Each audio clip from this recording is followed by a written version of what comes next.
Hello विद्यार्थी मित्रांनो, मी सगळ्यांचं स्वागत करत आहे आपल्या मुकेश सर यूट्यूब चॅनलवर. आज आपल्याला काही महत्त्वाच्या डेफिनेशन्स, काही स्टेटमेंट असतात, काही लॉज असतात आणि त्यांच्यावर नेहमी प्रश्न विचारला जातो. बरं सर, फक्त हिच्यावरच प्रश्न विचारला जातो का हिच्या व्यतिरिक्त काही फायदा होईल का? हा, निश्चित होतो. जसं की एक उदाहरण देतोय, तुम्हाला स्टेटमेंट पण लिहायचं असतं आणि डेरिव्हेशन लिहायचं असतं. जसं की पॅरलल ॲक्सिस थेरम आहे, परपेंडिक्युलर ॲक्सिस थेरम आहे. स्टेटमेंट महत्वाचं आहे ना, लिहावं लागेल की नाही आधी तुम्हाला. म्हणजे स्टेटमेंट दिलं आणि डायग्राम जरी ड्रॉ केली तर अर्धा मार्क डायग्रामचा, स्टेटमेंटचा 1 मार्क असतो. लक्षात घ्या. म्हणून तुम्हाला एक साध्या सोप्या भाषेत करून देण्याचा प्रयत्न आम्ही केलेला आहे या पीपीटीत. बघा, डेफिनेशन, स्टेटमेंट, प्रिन्सिपल आहे, लॉज आहेत. यांचा एवढं जरी केलं, काही काही मुलं तर याच्यावर पास पण होतील बरं. प्रॅक्टिकलचे 30 मार्क आहेत, एक लक्षात घ्या. पण हे निश्चित करावं आमची अपेक्षा आहे. ज्यांना ज्यांना करायचं असेल करू शकता. ठीक आहे. बघा, मी प्रत्येक चॅप्टरचं वरी हेडिंग लिहिलेलं आहे आणि हेडिंग लिहिल्यानंतर हिच्या खालचे जेवढे काही प्रश्न असतील ते प्रश्न देण्याचा प्रयत्न केला. आता बघा, रोटेशन डायनामिक्स आहे तुमचं.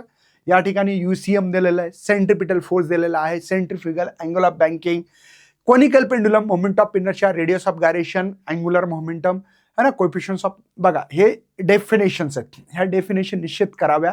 प्रत्येक चॅप्टर वाईज मी दिलेले आहेत. बघा, इथं दिलेले आहेत KTGचे आहेत. बघा, मीन फ्री पाथ. ह्या definition, coefficients of observation, coefficients of reflection, coefficients of transmission है ना, internal energy, 0th law of thermodynamics आहे, 1st law of thermodynamics, 2nd law है ना, हे सगळं काही दिलेलं आहे. मला अशी अपेक्षा आहे या डेफिनेशन्स, हे स्टेटमेंट, हे लॉस तुम्ही चांगल्या प्रकारे कराव्या. सर कुठे भेटतील या? काहीच नाही. मस्त प्ले स्टोअरवर जायचं, PGMN नावाचं ॲप डाउनलोड करायचं. तिथे तुम्हाला फ्री स्टडी मटेरियल दिसेल, थीम लाईन दिसेल, तिथं क्लिक करा. तिथं क्लिक केल्यानंतर तुम्हाला लगेच त्या ठिकाणी फ्री स्टडी मटेरियल दिसेल. फ्री स्टडी मटेरियल गेल्यानंतर हे तुम्हाला PPT, ह्या सगळ्या गोष्टी इथल्या जे काही इम्पॉर्टंट आहेत ह्या भेटलेल्या आहेत. हिच्यातून तुम्हाला खूप काय फायदा होईल.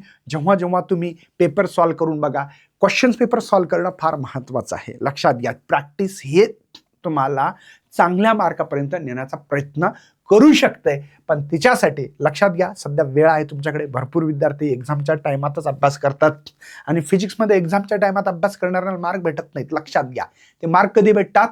तुमचा आत्तापासून प्रत्येक हा जो दिवस आहे हा तुमची लाईफलाईन आहे. लक्षात घ्या. म्हणून म्हणतोय की प्रत्येक वेळ, प्रत्येक तास, प्रत्येक मिनिट, प्रत्येक सेकंद हा तुमचा अभ्यासात कन्वर्ट करा. इकडे तिकडे वेळ वाया घालू नका. आणि ह्या सगळ्या डेफिनेशन आम्ही खूप काही 2 मार्काचे इम्पॉर्टंट क्वेश्चन दिलेले आहेत, 3 मार्काचे इम्पॉर्टंट क्वेश्चन दिलेले आहेत. हिच्यातून खूप काही मोठा फायदा होऊ शकतो. भेटूया अशाच पुन्हा एकदा सेशन मध्ये. तोपर्यंत बाय बाय. जय हिंद, जय भारत, जय महाराष्ट्र.